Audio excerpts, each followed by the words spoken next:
So, why are you not here earlier? So, you fall asleep.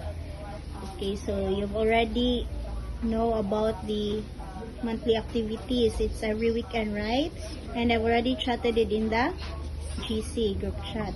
But then, you fall asleep. Okay, so, sunod, what will you do? Tulog yapon ka? On sa man?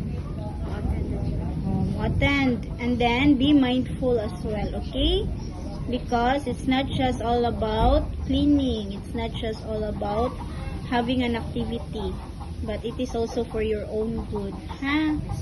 Because we've discussed good manners, financial literacy, and everything that you needed sa imuhang pag-grow to your life.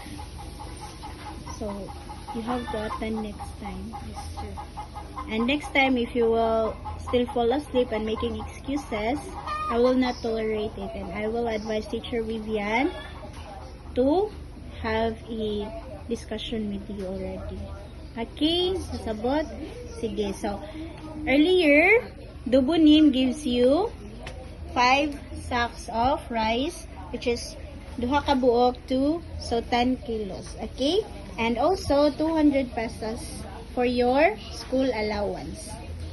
Dugunim, annyeonghaseyo, kamsahamnida. And also, 500 pesos. This is for your school transportation fee. That is from SJNI. SJ님, annyeonghaseyo, kamsahamnida. Okay, so next time ha. Okay, bye-bye. Bye-bye. Annyeonghaseyo, Ate Gian. So, you just got home from school, right?